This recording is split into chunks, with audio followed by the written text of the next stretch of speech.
G'day guys, Jackson Milan, the Wealth Mentor here, and we're here for another expert masterclass with Alan Stevens, international profiling and communications expert. Now, Alan and I have been introduced by a good friend of mine, James Short, a few months ago. We've been in really close communications, helping support each other's community. I thought this was a really great opportunity for me to get Alan on the podcast, have a bit of a conversation around the art and science of reading people and how we can utilize these skill sets in the current environment to keep our teams and keep our people connected. So, Alan, thanks for making the time, mate. How you doing? Pretty good, and thanks for the invitation. I know you're a very busy man, so I'm looking forward to having this chat today. So, Alan, tell us a little bit about you and what you do. Well, as you said, profiling and communication specialist, which is all about being able to read people for the reason for building stronger relationships. And as we know, that everything in life is based on the relationships we build. And so being able to read people, connect with them more effectively is the bottom line, and we really need to get that absolutely correct. And I think that's even more important now than ever, right? So very much so. How did you land yourself in this space, mate? It's a very unique part of the world. Yeah, well, pretty much because I was lousy at it when I started. A lot of broken relationships, 2 divorces, business partners who just didn't work out, some who actually emptied the bank out. And over the years, I've just realised that I needed to understand what made people tick, why they do the things they do, to be able to recognise when things were going all right. Because quite often you'd hear people saying, I've had somebody that maybe it was great for quite a number of years and all of a sudden things went wrong. And that happened to me a few times as well. So I just realised I just had to learn how to read people more effectively. And these kinds of skills just aren't available. Like there's kind of cognitive behavioural therapy stuff. There's NLP. There's all of these kind of different areas of academia. So, is yours a mixture of these things? Are there any particular areas where you learnt these skills? Well, first of all, it is a mixture of a few things, but it's not something that's hard to come by or anything else, because everyone who's listening to this today, unless as a child they had certain conditions where they couldn't read people, everybody does what I do. But the issue is that quite often they do it without the knowledge behind it, and it ends up being their bias that they're actually reading, not the actual facts. See, wow. What it comes down to is your facial features. If you think about it, if you lift weights, you're going to build muscles up. At the same time, everything we feel inside, in our emotions, we express outwardly. So if we concentrate in a certain way, we're going to pull certain expressions. Do that over and over again, we're going to create ridges and crevices on the face, which straight away is a giveaway of how you like to think and process. It's your personality. But we used to look at people to know whether that person was somebody we knew or whether it was somebody we didn't know. And so we stay away from the people that we shouldn't be around and be around the ones that we should. At the same time, the expressions on our face, the body language would tell us whether that person was happy, sad, or whatever. And if it was somebody that we shouldn't be around and they're angry, hey, put those two together and it's get the hell out of there quickly as you can. So it was all about survival. And so all I do is teach people how to read that and know that it's not, well, how many times have you met somebody in the past that just reminded you of somebody who did the wrong thing by you? Your gut feeling is to not trust them. Now, that means you're talking about their character, but that person's facial features are telling your personality only. And so when you think that that person could be a bad person, the end result is they think the same way as the other person, but what they're thinking is completely different, and you just ruin the chance of a good relationship. And this is really interesting. Like, it was only when you educated me around this that the penny finally dropped, because I think there's so many things that we just don't question. I think as human beings, we have this immediate first impression, but we've never learnt why we have that first impression. We just have that feeling in our gut, right? Of, oh, that person, I don't like them. There's something about it. But that's right. You're right. We've read something through our visual cues or through that body language that's triggered that perception of who that person is and what makes them tick. So let's look, I guess, big picture. For us as people, how can we better read other individuals and I guess not jump the gun to I guess make a first impression of somebody where we might be wrong? Well, first thing is, without getting into a sales spiel about what I do, because we're getting into, my only answer to that is learn how to read people more effectively. But the first thing when we're looking at other people is to understand ourselves first. and then know how we like to process, like how we like to speak, etc. But it's not a case of treating, there was a saying that treat other people the way that you would have them treat you. That's not right. Treat them in a way that they would want to be treated, so that you treat them the way they want to be treated. And that way, they're going to have a better relationship with you. So it's understanding how they like to be spoken to and how they like to be treated. So you change the way that you like to be spoken to match the way that they want to be spoken to, and straight away you've got an instant connection with them. And that makes so much sense, right? I think for most business people, which is primarily our audience, we've done some sort of like disc profiling or behavioral profiling before, right? And I think we always have this perception about dealing with things in our way. But there's probably lots of people in our business and strategic partners and clients that don't communicate in the same way that we like to communicate. So trying to communicate our way to them is not an effective way to get the right outcome, right? Exactly. Now, you might sit down and say, right, I've got a proposal to put together. You sit down, you work through it, it sounds right, everything's in the right place, and then you go through the door to deliver it. And with some people, you hit the mark straight away, and other times you miss it completely. And that's because you've worked it out to fit your personality. The person who liked it had a lot of similarities. But the person who didn't like it, you weren't communicating in the way that they need to be communicated to. And so we've missed it. So that's the first thing, is making sure that you focus on your client, not so much on yourself to get it right. Makes perfect sense. And look, I think the biggest area that I feel most business owners need to be focusing on right now, and I'm sure there's a lot of business owners out there that are feeling the pain of this, is their teams being disconnected at the moment. We don't have that kind of close-knit where people are in the same room or in the same office, and those interactions are now disconnected and now on Zoom. And sometimes that can be exacerbated by pretty poor quality webcams and lighting and all of these things. So it might be more difficult to get that sense of connection and feeling, making sure that we can get the most out of our people. So when we look at what you do, Alan, what are the key findings that you've found through this kind of time with your clients, and what could we be doing to better improve having those connected relationships and essentially making sure everyone gets the right outcomes? Well, quite a number of things have happened. You may have noticed that on social media, people are far more social than what they used to be. Social media had been used the wrong way for a long time. It was a place to go and complain. It was a place to take sides and argue.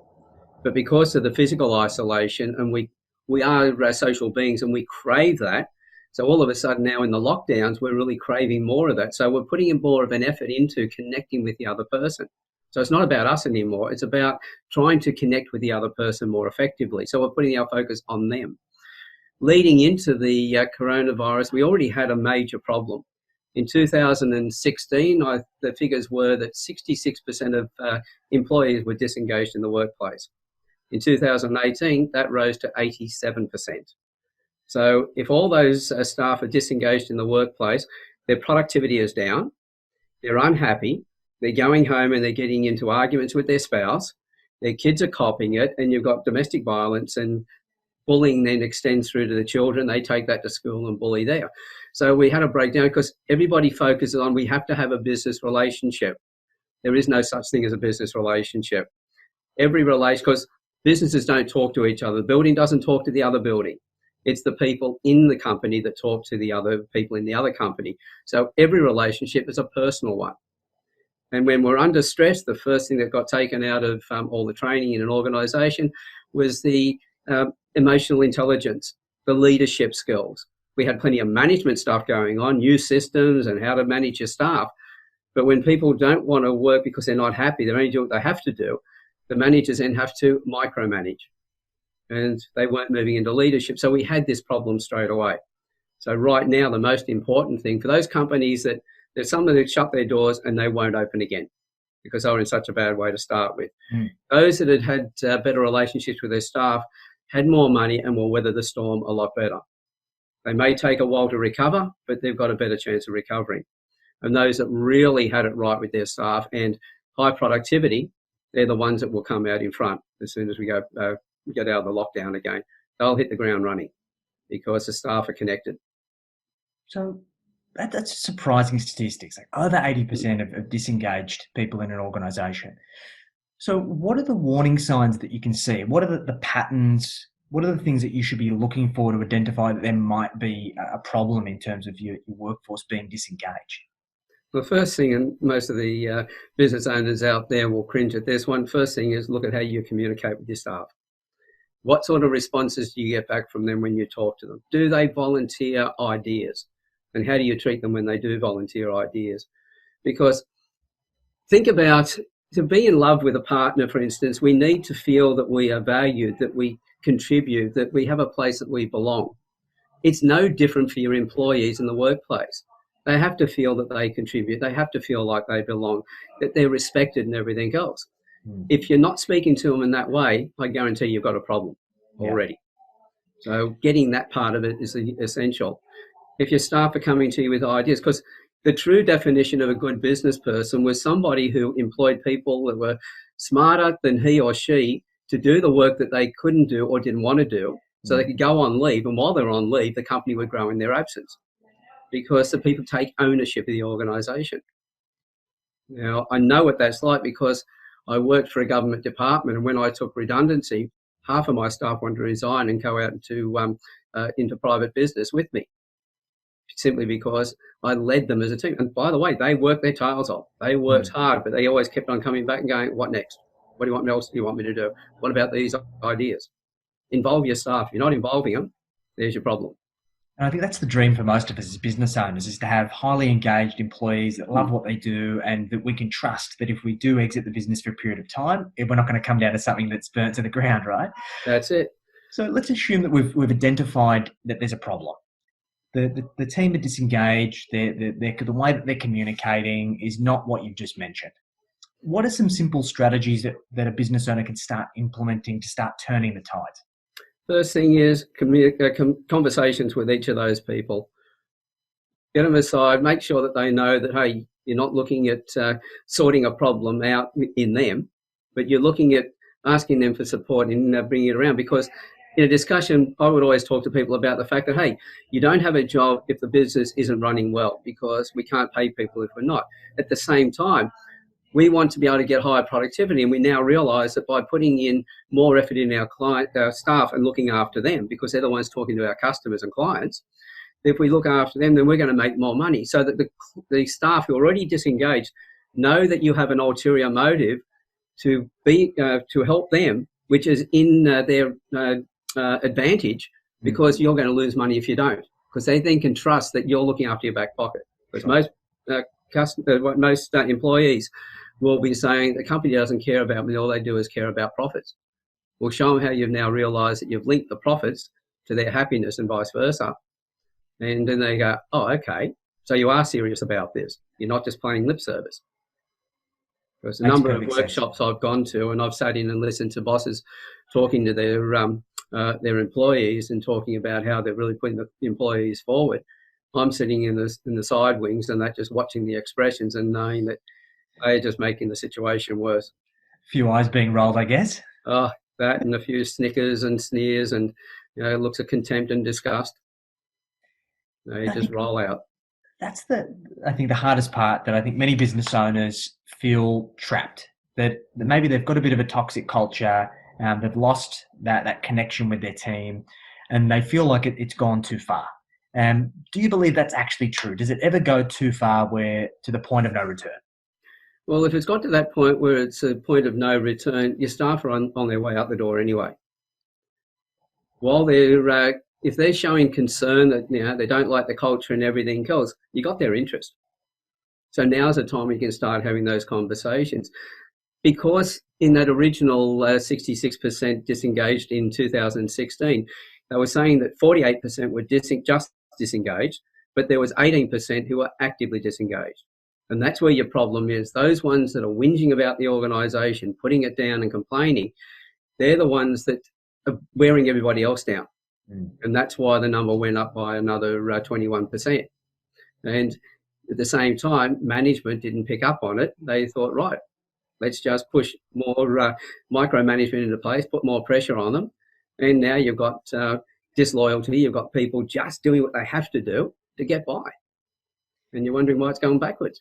That's not what we want as a business owner. I think this is the balance between the IQ and the EQ, right? That's I think it. particularly for that medium-sized business, there's probably an overemphasis on the IQ stuff, the systems, the processes. Mm. And even in small business, I think that a lot of small businesses feel like that's what they need to be doing.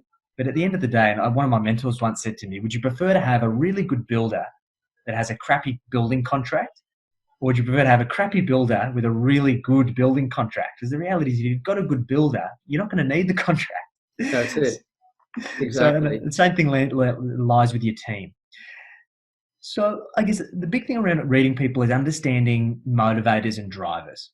Mm. So as a business owner, how do you identify the right motivators and drivers in your team to make sure that you can get the most out of them? Well, again, it comes back to the facial features. I can tell you which ones are team players, those that are self-reliant, who would like to be in charge of the group. And so you know who to put into what job. So your facial features, if you know the personality, you know when they're younger as kids, you know the hobbies and sports that will suit them. Before they leave school, we know the careers that will suit their personalities. So you get them into those jobs. But then in those jobs, they're going to have different tasks. And every job is going to be made up of things that we love doing and stuff that we're not so keen about. But if you know your teams well, you know the personalities, the things that you don't like doing, you can push across the table to somebody who loves that. They will love you. They will, be very thankful that you're there. And then, luckily, we'll have it that some of the things that they don't like doing, you'll like doing. And so you then reciprocate with that. Now you're both doing what you love doing. You're both happier. You may not go on holidays with those people on the weekend or anything else, but you're glad they're there on Monday because you know that they're going to support you. They're going to do those things that you don't like doing, and they're going to do it well. And their facial features will give a lot of that information away. Wow, it's amazing. So for this to work, Alan, I guess talk us through the process that if you let's say you're working with a team and you're looking to create profiles for all of these individuals. Talk us through the process that you go through in terms of identifying the strengths and weaknesses and then essentially rolling that out in a business. Right, yeah. Well, first of all, we look at using other psychometric profiling like Myers-Briggs and DISC and things like that. What you do is you get your team together and you ask them to go through a questionnaire and you put them into the different dichotomies. And, with DISC, it might start off with 4. The extended version, you've got 16 types. With Myers-Briggs, you've got 16 types. But now what you've done is taken the whole population and put them into those boxes, which is 7.7 billion people into 16 boxes. Pretty crowded space to be in. But there'll always be people in the same box. You won't agree that they're at that level. So where you're able to break it down further, more towards a unique one. But the good thing about doing those sort of workshops, because you make it simple, it's only one of the, you're in this box. And there's other 3 up boxes, and let's look at how you interact with those. It gives them a bit of a starting point. And then what I do is I come along and say, rightio, let's not just treat you as a person in a box. Let's take you out and treat you as an individual, unique compared to everybody else, because everybody is different to each other. And so that's why I profile them. Now, if I'm doing a workshop, for instance, the moment I walk out on stage, I start profiling people in the audience. And I've already started, by the time I've walked out and looked at people, I've already know their personalities. If I've got access to their LinkedIn profiles, their website photographs, their social media, I've got their personality before I even go and see them. So I can already put a profile together so that when I go and talk to them, I automatically start talking to them in the way that they want to be spoken to. But if I've got an audience, I'll just pull out a couple of traits and say to a person, there are 2 ways of doing things. This is one extreme, this is the other. This is the way you would like to do it. And they go, yeah. And I'll point at somebody else and say, and this person over here does it the opposite way. Do you find you guys ever clash? You don't see eye to eye? And straight away, people are going, this is spot on. Where did you get all this? And I go, your face has just told me everything I need to know. And so at that point, it doesn't matter where I take the training after that because they're just so keen to learn more about it. They're engaged. Well, it's a bit like, it's not clairvoyance because it's based on the science, but how many people, when you've got a clairvoyant sitting in a coffee shop or something like that, everybody wants to know about their person, what the psychic reads. But at the same time, an astrologer, everybody wants to know about their star sign and everything else, what's their day going to be like, etc. So once the person's got a bit of an interest and they understand, in my particular case, why we're doing it, this is so they understand themselves better. They understand the people around them better, that they have stronger relationships. And once they have those stronger relationships, especially if they learn these skills, it fits into every area of their life. So while they're learning it for business, for instance, they're learning about their spouse, they're learning about their children, they're learning about the people in the community. And so once you learn the skill in one area, you can use it in every area. It's so empowering, right? Because I think deep down we all just want to be understood, and then we want to understand others. Because the better you can understand others and the better you can understand yourself, the better you can get the outcomes that you want in all aspects of your life. I think that's important as well. Like, I think we've probably seen a lot through the course of the last couple of months with this lockdown, that people are spending a lot of time at home with their significant others, with their kids, and have maybe been forced to I guess face some pretty serious facts they might have been delaying. So given that maybe this has created a little bit of friction, what can we do to have better and stronger relationships with the people at home using these strategies, Alan? Well, it's the same thing. And this is one of the biggest problems with the coronavirus. In Australia, we've been lucky. We've lost, I think, less than 100 people. But the number of people that have attempted suicide have escalated. Domestic violence has gone through the roof. We know that, I think, Beyond Blue, their calls went up by 40%. Prescription drugs have gone up by 35%. So we know that in isolation, or when we're jammed into a close quarters, then we're around our partners all the time. That's when stresses start to come out. So understanding the other person's traits, it's like if you have somebody who is what I call aesthetic appreciation, they like to feel things inside. They like to be left alone when there's a problem. Leave me alone, let me sort it out. If their partner has dramatic appreciation, and that means they're a natural presenter, they also do stress the same way with a lot of fervour. And so when they're stressed out, they let everybody know. So if you have the person with aesthetic appreciation is going through a stressful time working on something, and the other one's asking him, what's going on, that frustrates them and they pull further away. Next thing you know, the one who's got the dramatic appreciation, who is very vocal and everything else, now is starting to build a picture up that something is disastrously wrong. It's not some minor thing that could be that, but no, there's a relationship problem and everything else, and it blows out of proportion. Whereas I'll then teach the one who's got the dramatic appreciation, just say to your partner, 2 questions. 1, has it got anything to do with me? No, it's not. Is there anything I can help you with? No, there's not. Okay, I know you need to work this out on your own. Then I'll leave you alone, but as soon as you're ready, come and talk to me. And the person who's got the aesthetic appreciation just has a sigh of relief and goes, great, I can get on with this now. Focus on that without being nagged. And I think that probably is going to resonate with a lot of people. That certainly has resonated with me in past relationships. And look, I think it's so important, right? Like, we're all looking to grow. And I think one of the things that I've seen through this corona crisis, where everyone's talking about use this time wisely. Learn a language, learn an instrument, go study something. But one of the things that I haven't seen enough of is working on yourself, working on things like this communication.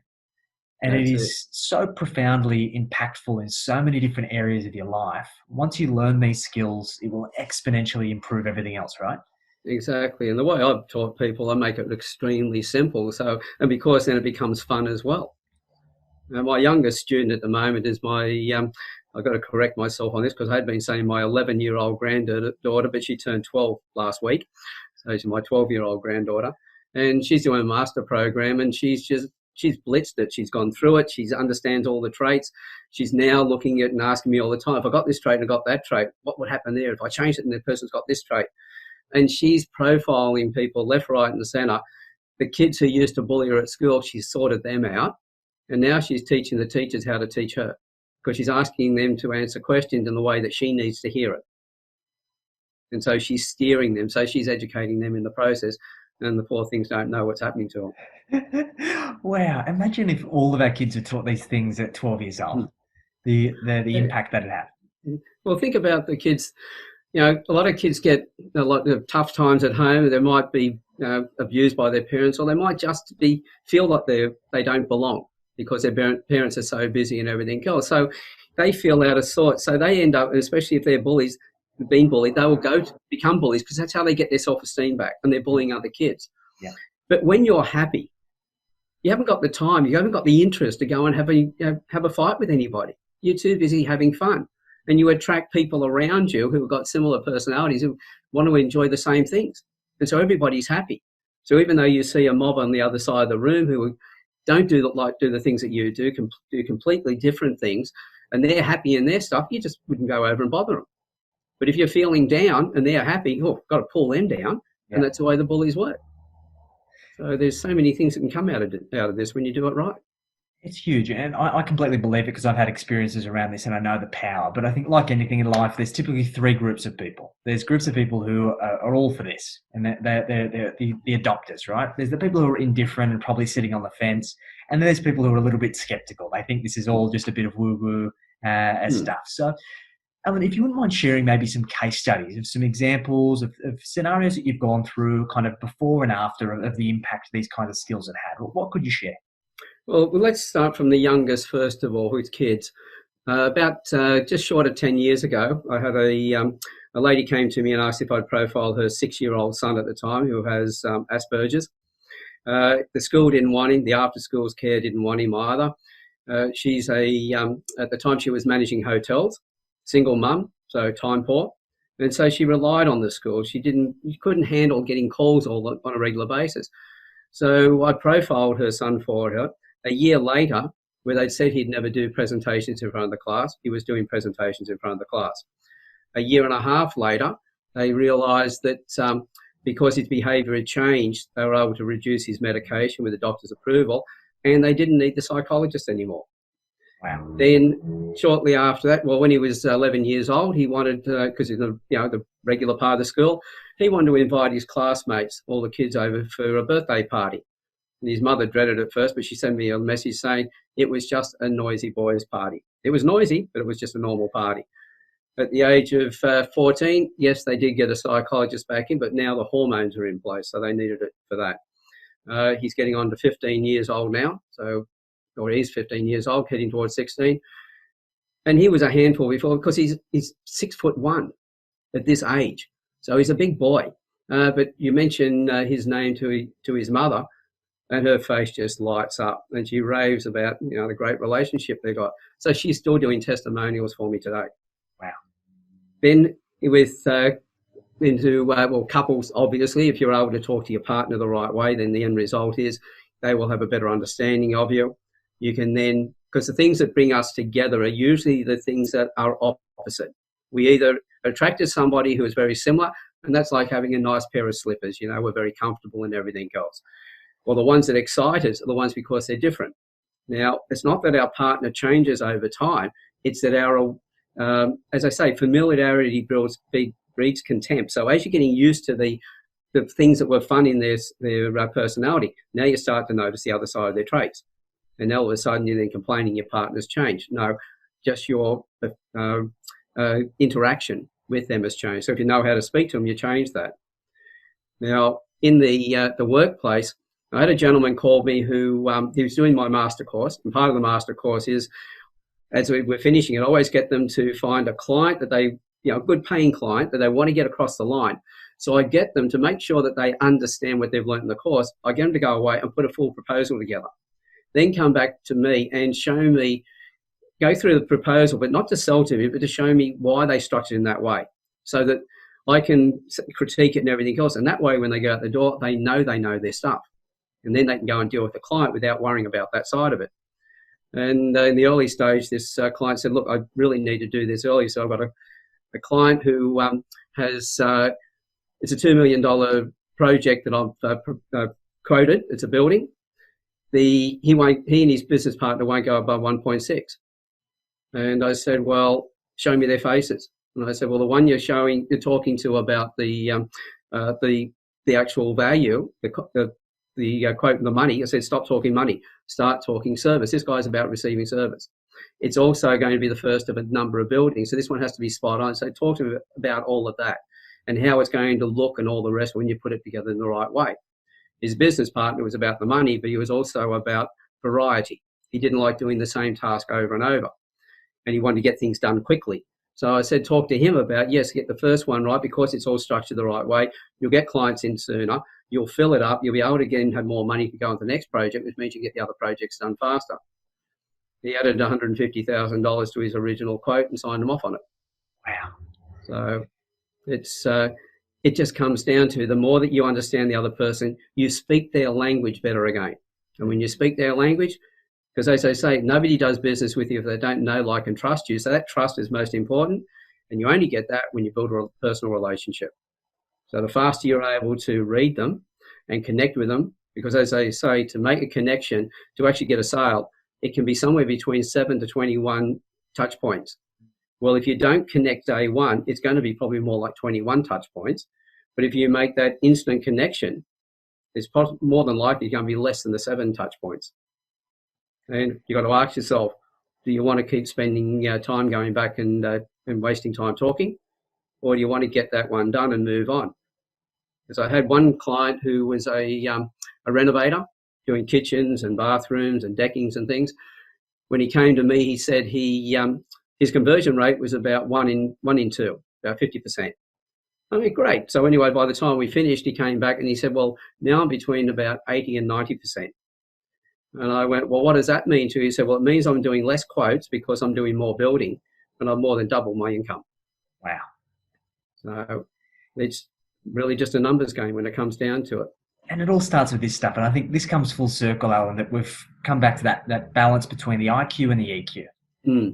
EQ is so important. I know some of the most profound impacts that I've had in my life and in my business have come from understanding mindset and understanding the inner game.